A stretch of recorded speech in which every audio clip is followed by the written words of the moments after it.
I wouldn't say it was a crisis of faith at all, but it was a crisis of calling a little bit, where it's like, was I called to this? Or is it just that, as I've joked around before, it's like preaching was just the only gig I knew of where you got a mic and an audience every week. Yeah. You know, is that why I thought it was spiritual, but looking back, it's like, maybe it wasn't. But then I feel like God brought me around that corner to saying, no, the skill was always a part of the calling. Yeah. The stage has always been a part of the calling.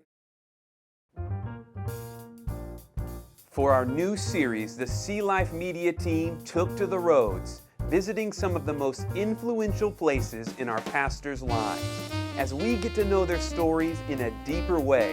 And even more importantly, we get to know the story of a lowly shepherd boy who would one day become King of Israel, the Bible's King David. All of this in search for the secret to living a life truly in line with God's favor, searching for clues to our divine destinies, on a journey to find the secret sauce.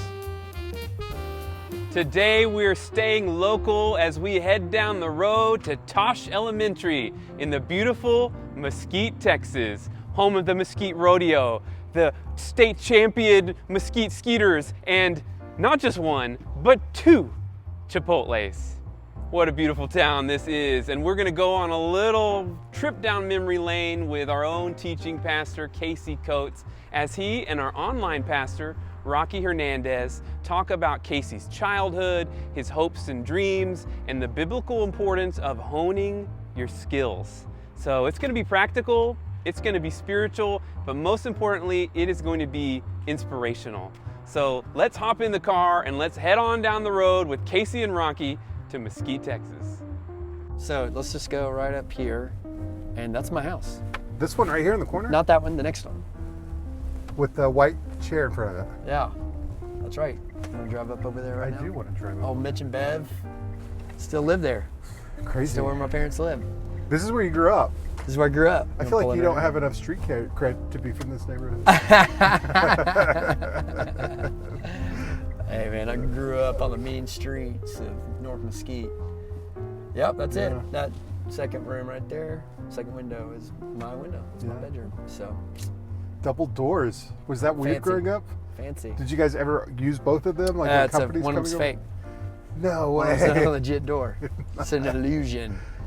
Like so many things in Mesquite. Yeah. That's crazy. That's funny. Yeah, so this is the street down here. Was one of my good friends at the time, Scott. He was a year older than me. Scott lived in this house right here. Yeah.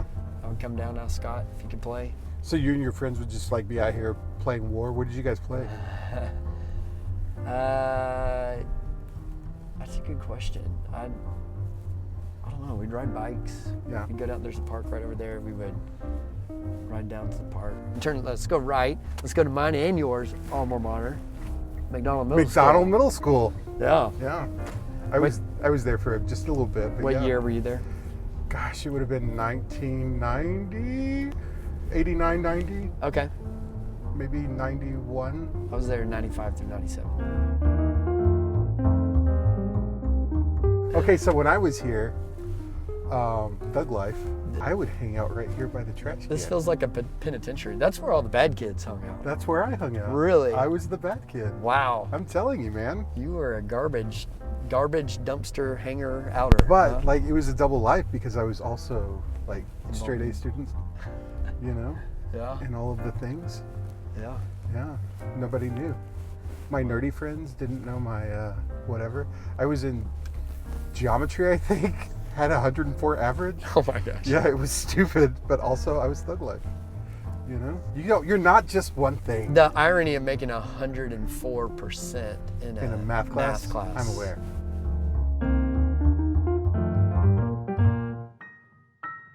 So you brought us to this cafeteria at your elementary school. What is special about this place, this room? You know, besides the mini rectangle pizzas that I ate. Was that your favorite pizza day? Like, was it pizza and corn or pizza and tater tots? Yeah, I think it's pizza and corn. That's I didn't eat weird the corn combo. though. Classic And then combo. the pudding with the chocolate pudding with the whipped cream on top. And chocolate milk for sure. Yeah. No, honestly, I didn't buy my lunch much. I brought my lunch Yeah. usually because, save money.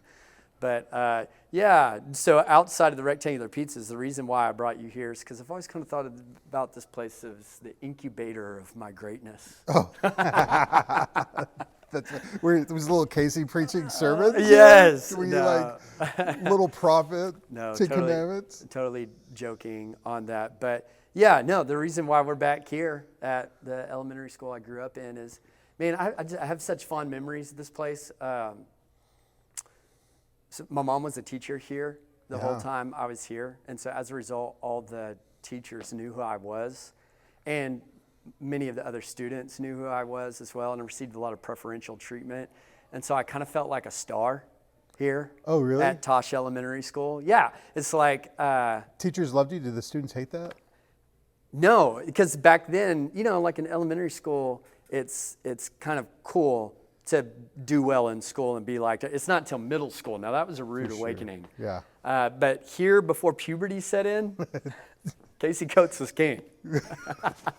When you were likable. As soon as puberty kicked in middle school down the road at You were the McDonald's. Zach Morris of Tosh Elementary. Yes, exactly. So good. And it all came crashing down the next year when I went to in middle school at McDonald when my mom was Yeah. no longer a teacher and everybody else was growing hair or armpit hair Yeah. and growing Adam's apples and shooting up a foot tall, and here's still prepubescent Casey. So, but kindergarten or first through sixth grade here Yeah. was a charmed existence. And I think the reason why I say that is because how that plays into my story is I think it felt like such a safe environment, Yeah. such an encouraging environment that I really I put myself out there and I went for it here because I felt the support and the love to do that probably a lot of other kids didn't have because their mom wasn't a teacher Yeah. at the school. And so as a result, it's like where there was an opportunity to be in the play, I went out for the play, Yeah. and I wanted the most important role, the leading role, whenever there sure. was a school musical. I mean, looking back at this stage, it looks really, really similar to how it was back when I was a student here.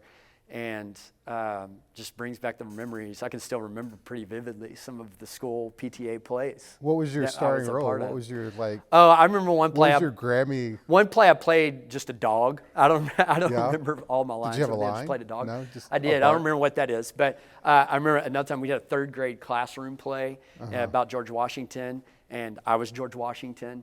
It's like, I just gravitated toward Yeah. that. In third grade, I started this thing called Odyssey of the Mind. Don't know if people have heard of it, but it's basically like a competition of, it's a statewide, really nationwide competition. And usually how it happened was I would wind up writing the play, and then I would be one of the characters in the play that I wrote, and I would take the most over the top role.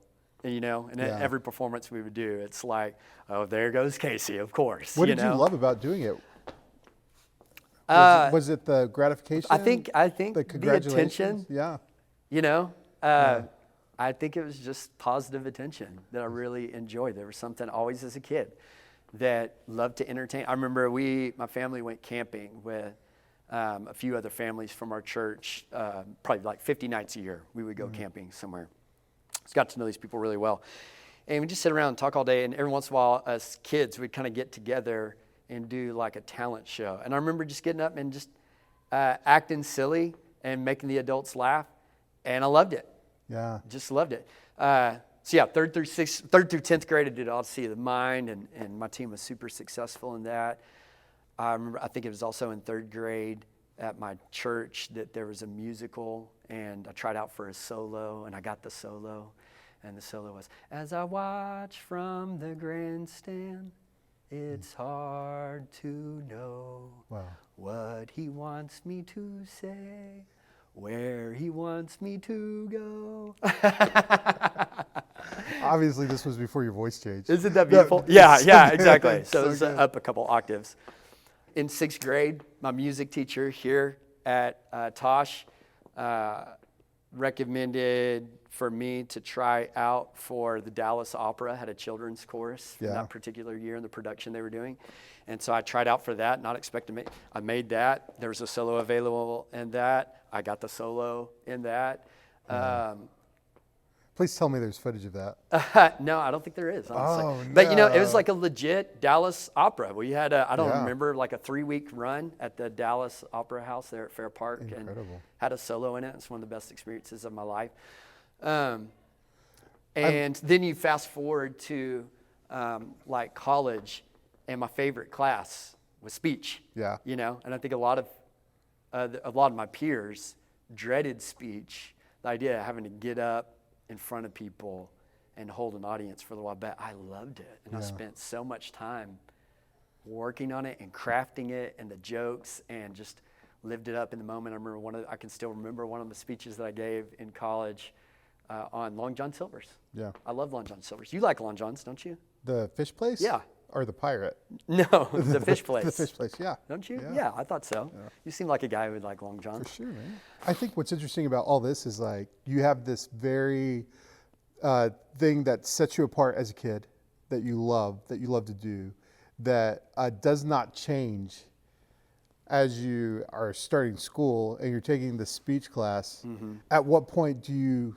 like say, oh, this is something that God can use in a call? Yeah. I will say that didn't come till much later, till after I was already in ministry practicing. You know what I'm saying? Really? Like I didn't realize that I had been nurturing this skill and passion from all these years ago. It didn't all come together until I was already in ministry doing it. Incredible. And then retrospectively, it's like, oh. So a lot of times now, like when I think about those years of me feeling called to ministry and starting out in ministry, I'm like, was it that God called me to ministry, or is it that I'm an attention? Not going to say it, but you know what I'm thinking. But no, that's a great point, because what is the difference? What is the why wouldn't God have built you? Right, and so there's been some. I wouldn't say it was a crisis of faith at all, but it's a crisis of calling a little bit, where it's like, was I called to this, or is it just that, as I've joked around before, it's like preaching was just the only gig I knew of where you got a mic and an audience every week. Yeah. Is that like why? Is that why I thought it was spiritual, but looking back, it's like maybe it wasn't. But then I feel like God brought me around that corner to saying, no, the skill was always a part of the calling. Yeah. The stage has always been a part of the It calling. was part of like the way that God knit you together. Yeah. Dude. Yeah. So when I think of, so let's take the attention off Casey Coates for a little while, even though I love it. When I think about world-class performers, right, or the people at the top of their profession or skill genre, I think you typically see someone who has an inordinate skill. Yeah. They have a tremendous skill. And I think a lot of times we like to think about those world-class performers, we like to think that they just were born free. They're born naturally talented. And I think sometimes that's true. I think some people are definitely born with a greater propensity for skill in a certain area. But I think oftentimes the greater disparity between us and them isn't a talent disparity, it's an effort disparity. Yeah. It's a work ethic disparity. Wow. It's like you think about some of the greats and you hear the stories of just what all they put into it. And it's like, yeah, well, whatever I'm doing, if I put that much effort and that much time, that much focus, that much intention into it, I'd be pretty dang awesome too. Yeah. At whatever my skill is. For sure. And so I think it can be unspiritual sometimes to talk about our calling in terms of like our skill and our talent, because all glory to God and all that. It's like, yeah, all glory to God, but God equips his people for the calling that he's put on their life, and that rises up as a skill. Are you better now than you were? Oh, when there's you no started? doubt. There's no doubt. In the early days, I was trying to earn my reps, and so I thought every time I preached on a Sunday morning, it better be the best sermon that anyone's heard in the past 6 months, And I put pressure, all that pressure on myself. And I usually delivered, I think, I'm not saying it was the best sermon people heard in 6 months, but I usually delivered to the extent of like, that was good. I'd like to hear more from him. Mm-hmm. But where my preaching really took off, I think, where it really changed was once the co-pastors in the church made me like tenured as a preacher. It's Right. like you get to preach every week you're here, more or less. When that happened, it's like I don't have anything to prove anymore. And I'm not striving for anything. I got what I wanted. And praise God through that. My previously where I was preaching, every time I went up, I wanted something from the audience. I wanted their affirmation. I wanted their praise. I wanted them to tell the co-pastors, this guy needs to preach more. Now, whenever I go up and preach, I truly want to give the people something from God. Yeah. And there's just a whole different weight and power to that, you know? So, And that's taking like a talent and a gift and then suddenly giving it a purpose and a call. yeah. And so so we're talking in the series about the story of David. Right. And so if like we want to make that jump, there's a story in 1 Samuel 16 that's really interesting to me. I think a lot of people don't realize David was in the palace before he was king. And 1 Samuel 16 tells us that story of how he got there. And I think that time he spent in the palace before he was a king was instrumental to positioning him to ascend to the throne and also showing him, this is how you king. And so what it was is that in 1 Samuel 16, it says that the Spirit of God departed from Saul, and the Lord sent an evil spirit to torment Saul. King Saul's men were like, bro, we got to get you some help. You get in a real foul mood when these spirits torment you. You know what you need? You need a lyre player, like a harp. You need someone who can play the lyre, and that'll soothe you. It's like spa music, Spa music. And so Saul's like, yeah, go get me one of those. Bring me a good one. And one of Saul's men is like, I know just the guy. It's this young shepherd boy, David. He's great at playing the lyre. Love listening to him. Played this birthday party I went to last weekend. It was lit. And so, and he says, not only was he good at the lyre, this servant of King Saul's like, he's a great lyre player, but he's also a man of valor and courage. And he lists off a few other positive attributes about David. And so Saul's like, well, yeah, bring him here. And so that is how David got brought into the palace in service to King Saul. And it says that eventually David became the armor bearer to Saul, which is one of the most trusted positions for the king. Yeah. And it all happened because of his skill. Yeah. And he gets these opportunities, he's prepped. And if he had just gone there and been lazy, even though he had been anointed by God, do you think that we would not be talking about King David? Yeah, We'd be talking right. about Yeah, someone very else. possible. You never know. Yeah. What it definitely appears is that David's skill made a way for him. Yeah. And I think that is, when I look back on my life, it's like my skill made a way, and the skill is part and parcel to my calling. Yeah. Like I felt a number of years ago, my true calling in life is to preach beautiful sermons that honor God and move his people,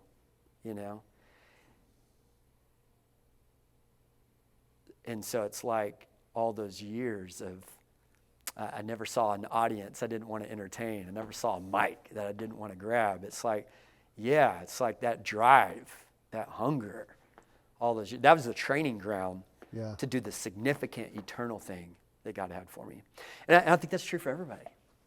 I think that's true for everybody. That your skill will make a way. And oftentimes, I think oftentimes our greatest spiritual contribution will be aligned with or involving our skill. Yeah. That we've spent a lifetime or a professional career honing. And I think that's what distinguished you, right? Like when I listen to your story, you had all the things were there, and then you commit that, right? Suddenly, as you're pursuing God, all of it comes into focus, and now you preach. In case you preach beautiful sermons, Thank you. man. Appreciate it. And I think that's it. So what if there's someone who they're watching this video and they're like, well, yeah, you lucked out. You knew what your skill set was from day one. Do you think that immediately I would say that doesn't feel like that they're saying they don't know what it is? I would say, I don't think that that's true. They probably have a pretty good hunch. Yeah, probably so. And Say, examine your life. Yeah. Examine your life, and we want to help you through the growth track. Yeah. That's a big. If anybody's saying that, I don't know what mine is, where my contribution is, what my skill is. If you haven't been through the growth track, go through the growth track. That's what a big portion of that is about, is helping you to discover what the intersection of your gifts, experiences, and personality are. Yeah. Yeah. So all this talk, when you talk about the skill being part and parcel to your calling, what that makes me think is, well, then I want to steward the skill. Mm-hmm. Yeah, how do you do that? I want to steward the skill by just sharpening the skill as much as possible. For sure. And so for me, what that looks like is I listen to at least 10 sermons a week. I watch. That are not your own? Right. Yeah. I watch every Sea Life sermon that's preached and analyze, including my own, which sometimes that's really painful. Yeah. And constantly think about it. And I watch a lot of stand-up comedy. Yeah. You know? Yeah, you take notes. You do the work. Mm-hmm. You do the work, and we appreciate it. You want to sharpen the skill. And everybody, whatever your skill is. Yeah. Hope everyone is that diligent. Sharpen the skill. Obviously, you can go too far in that. And it's always got to be for the glory of God, not for your own glory. Right. That's something you have to fight as well. I have to fight myself. But hey, if you submit it to the glory of God, not the glory of self, sharpen that skill and watch how God uses it. Today we got to hear from Pastor Casey Coates as he talked about talent, skill, and how God uses both in our lives.